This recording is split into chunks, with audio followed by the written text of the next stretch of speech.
りと酒を入れたなら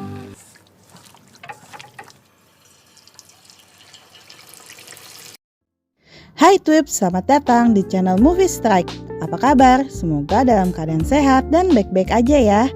Kali ini kita akan bahas drama series Midnight Dinner series musim kedua part 1 yang menceritakan tentang pertemuan Master dengan para pelanggan dan masalah yang dihadapi oleh mereka.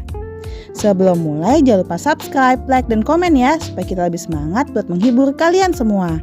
Sekarang langsung aja ke alur ceritanya. Suatu malam di kedai Master ada Pak Yakuza yang lagi makan sosis kesukaannya. Di situ juga ada kakek nyinyir dan Komichi yang lagi ngobrol soal taruhan pertandingan baseball. Abis makan, Pak Yakuza langsung bayar dan pergi. Nggak lama kakek pelangi datang membawa pasukan pelanginya. Ketika tahu kalau Pak Yakuza udah pulang, kakek pelangi ngambek dikit sama teman-temannya karena jalannya yang lambat. Salah satu teman kakek pelangi ternyata suka sama Komichi dan setelahnya selalu nyari dia di kedai. Yang bikin Komichi jadi ketakutan kalau ada pintu kedai yang dibuka secara tiba-tiba otomatis ngumpet di kolong meja. Di tempat lain, Pak Yakuza lagi latihan mukul baseball dan Gen menemaninya. Pak Yakuza marahin sama mukul Gen karena udah berani ngambil dan ngebolehin taruhan baseball sekolah yang dilarangnya. Terus datang Pak Polisi yang ternyata kawan sekolah Pak Yakuza. Kedatangannya ke sana adalah untuk mengajak Pak Yakuza mengunjungi seorang temannya yang bernama Kumi yang saat ini terbaring di rumah sakit. Tapi Pak Yakuza cuma bilang kalau semua udah terlambat dan langsung pergi meninggalkan Pak Polisi. Di lain hari, Komichi melakukan pameran fotografinya lagi. Kali ini kakek pelangi membawa temannya yang cinta mentok sama Komichi. Kumi pun datang dan membawa bunga. Dia nyamperin kakek pelangi yang masih terpesona sama foto Pak Yakuza. Malamnya Otsutsuki Sister lagi gibahin Pak Yakuza. Jadi dulu dia adalah anggota tim baseball yang berbakat di SMA-nya. Tapi sebelum pertandingan ia berantem sama preman-preman dan gak diizinin buat ikut turnamen lagi. Para wanita itu nyalain pergaulan Pak Yakuza. Kakek pelangi yang mendengarnya marah-marah dan langsung membayar makanannya. Ia kesal karena Otsutsuki Sister hanya menduga-duga dan gak tahu keadaan yang sebenarnya. Ia bahkan bilang kalau gak mau lagi bergaul dengan mereka dan langsung pergi. Di malam yang lain, Pak Polisi datang ke kedai dan memesan sosis goreng yang merupakan kesukaan Pak Yakuza. Di situ ia bercerita kalau ia dan Pak Yakuza dulu satu tim baseball. Mereka sering dibuatin sosis kayak gini sama manajer mereka yang bernama Kumi. Dan akhirnya Pak Yakuza dan Kumi pun berpacaran. Hingga pada suatu hari Kumi terjebak dengan para preman. Pak Yakuza pun gak ada pilihan lain selain berantem sama mereka untuk melindungi Kumi. Namun ternyata itu bukan alasannya ia dilarang ikut pertandingan, melainkan karena ia berkencan sama Kumi yang merupakan idola di tim baseballnya. Tapi sekarang itu semua sudah percuma karena Kumi sebentar lagi akan meninggal. Kemudian Pak Polisi menemui Pak Yakuza sekali lagi dan meminta untuk menjenguk Kumi. Kumi didiagnosis menderita penyakit kanker payudara dan waktunya mungkin udah gak lama lagi. Dia bahkan mengancam akan menjebloskan Gen ke dalam penjara, tapi Pak Yakuza gak bergeming dan pergi. Pak Yakuza kemudian mampir ke kedai Master dan cerita kalau udah terlambat untuk menemui Kumi. Apalagi dengan kenyataan dia yang sekarat. Master pun mencoba untuk meyakinkan dia untuk segera menemui temannya, tapi Pak Yakuza bilang kalau itu bukan urusannya. Ternyata hati Pak Yakuza luluh juga dan akhirnya mau menemui Kumi di rumah sakit. Kumi lalu minta Pak Yakuza untuk maju dan melupakan masa lalu. Ia pun bercerita kisah masa sekolah ketika Pak Yakuza udah keluar. Para guru dan murid menyalahkannya karena udah buat Pak Yakuza keluar dari tim baseball dan sekolah. Ia pun bilang bahwa saat itu Pak Polisi pernah nembak dia tapi ditolak karena dia mencintai dan ingin menikahi Pak Yakuza aja. Dan perasaan itu belum berubah sampai saat ini. Ternyata sebelum menikah pun Kumi sempat mencari Pak Yakuza ke Tokyo, tapi sayangnya dia gak ketemu. Kumi pun juga ingin ngerasain sosis buatan Master. Pak Yakuza pun mau mengantarkannya ke kedai. Sementara itu Pak Polisi lagi nemenin anaknya Kumi main lempar bola. Kemudian ia menangis dan merasa sedih dengan keadaan Kumi saat ini. Sepertinya Pak Polisi masih menaruh hati sama Kumi. Malamnya mereka mengantar Kumi ke kedai Master. Gak lama setelah kunjungannya ke kedai, Kumi pun meninggal. Pak Yakuza dan Pak Polisi datang ke kedai setelah melayat. Terlihat keduanya menahan kesedihan dan minum bir dalam hening sambil mengenang Kumi. Di suatu malam, Komichi dan kakek nyinyir lagi sama cewek yang namanya Kirari. Ia adalah penari pus-pus baru di tempat Marlin bekerja. Dan muda yang memikat hati Komichi dan kakek nyinyir sebelum Marlin balik lagi dari roadshow-nya. Mereka pun melanjutkan ronde 2 dengan karaoke dan pergi dari kedai. Kemudian datang seorang nenek-nenek mabuk bernama Oren. Ia selalu memesan kerang rebus sake. Saat meminum sake, ia ngerasa kalau rasanya tuh kayak air putih. Tapi Master berdalih kalau itu semua karena dia udah kelewat mabuk. Kemudian Master menelepon anaknya yang bernama Jo untuk menjemputnya. Sesampainya di rumah, Jo langsung beberes. Ibunya sebenarnya pengen nimang cucu, tapi pacar aja gak punya, gimana mau nimang cucu? Jo selama ini sibuk karena mempunyai usaha dojo dan dia adalah pelatihnya. Ia melatih anak-anak di sana. Jo lalu membawa murid-muridnya untuk makan di kedai Master. Selesai makan, datang teman Jo membawa perlengkapan dojo. Namun saat ini Jo sedang kesulitan uang dan belum bisa membayarnya. Temen Jo yang namanya Nagai ini bilang kapan-kapan aja bayarnya kalau udah punya duit. Jo pun langsung pergi bersama anak muridnya. Nagai lalu bercerita kalau Jo adalah korban bully saat kecil meskipun badannya yang besar. Hingga pada suatu hari ia manjat dan terpleset sampai masuk rumah sakit. Kemudian ia mulai berlatih karate dan memenangkan turnamen nasional. Setelahnya Nagai dan teman-teman yang membulinya datang untuk meminta maaf. Jo pun memaafkannya dan mereka jadi teman dekat sampai sekarang. Malam harinya Jo ke kedai Master lagi. Dia mesen menu yang sama kayak ibunya, yaitu kerang rebus sake. Jo bilang kalau ibunya mau berhenti mabok-mabokan. Master ngerasa gak enak hati buat bilang, tapi ia nyuruh Jo untuk bawa ibunya ke rumah sakit buat diperiksa. Jo pun mengetahui hal itu. Ia membiarkan ibunya seperti ini sebentar karena ibunya sudah banyak melalui masa sulit dalam hidupnya. Dulu pabrik ayah Jo bangkrut dan meninggalkan banyak hutang, dan ayahnya malah lari sama wanita lain. Ibunya setiap hari harus menemui para penagih hutang itu dan hanya bisa meminta maaf. Hingga pada suatu hari ia membawa Jo pergi ke pantai.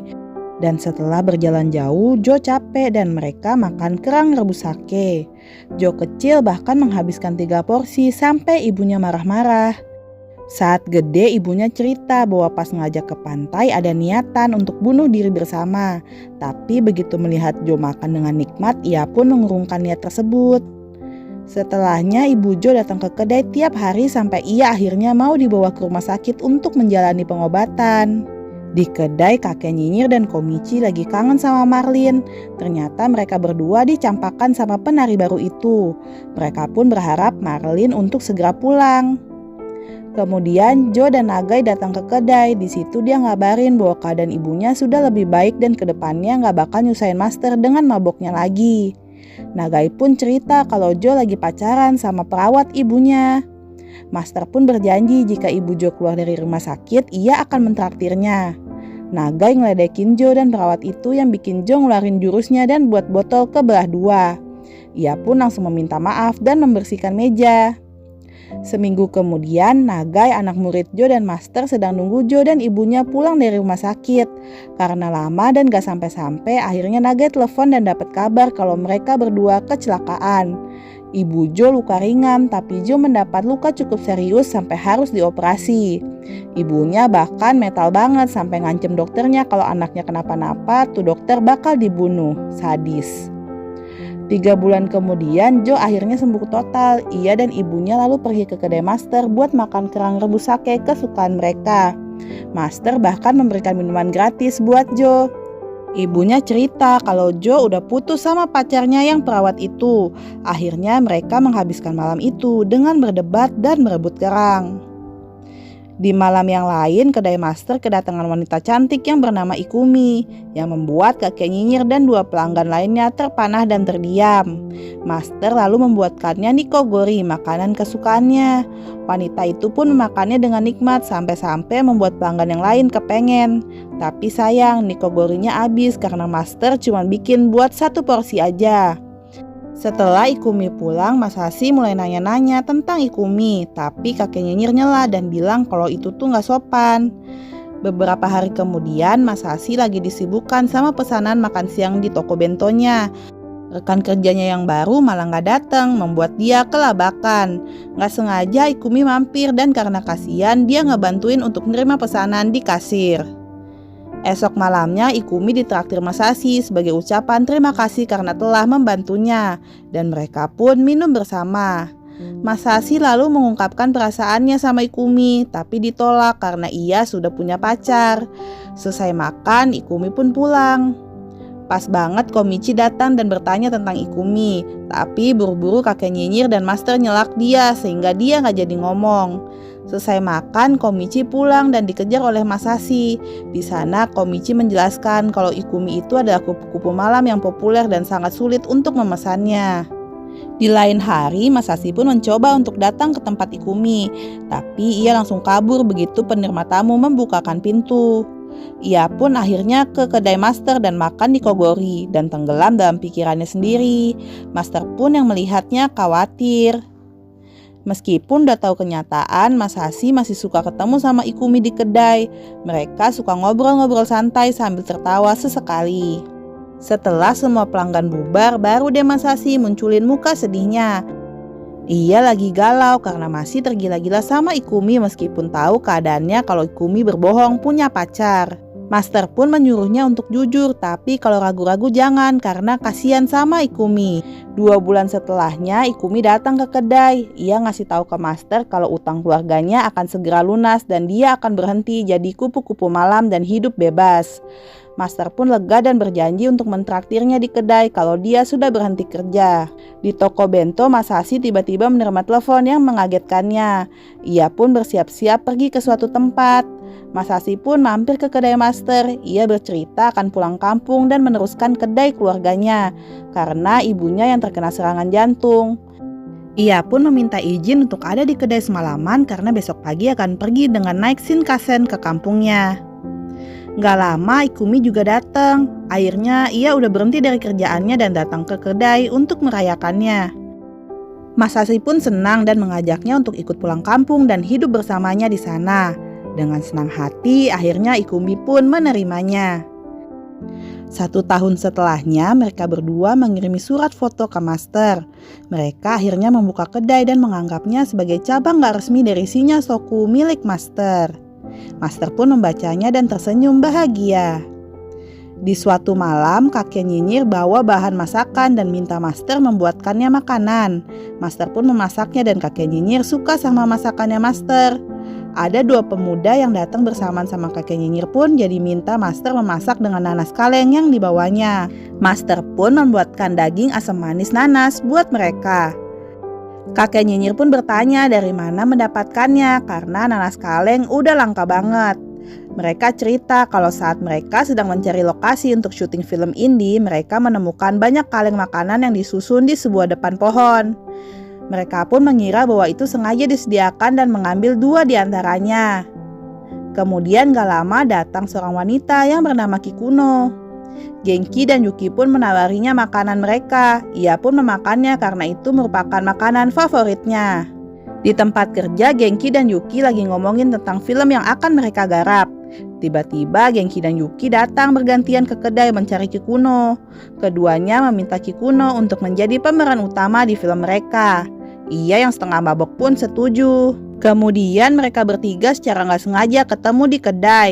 Kikuno pun menyetujui untuk syuting sama mereka, kali ini dalam keadaan sadar. Tapi ia meminta bantuan karena gak begitu pede sama aktingnya. Yuki pun memberikan skripnya ke Kikuno. Mereka lalu menanyakan di mana ia mendapatkan makanan kaleng itu. Ia pun bilang mendapatkannya dari persembahan di kuburan miliknya dan tertawa getir. Saat syuting, Kikuno membaca skripnya dan pergi ke jembatan lalu menjatuhkan ponselnya dan mulai memanjat.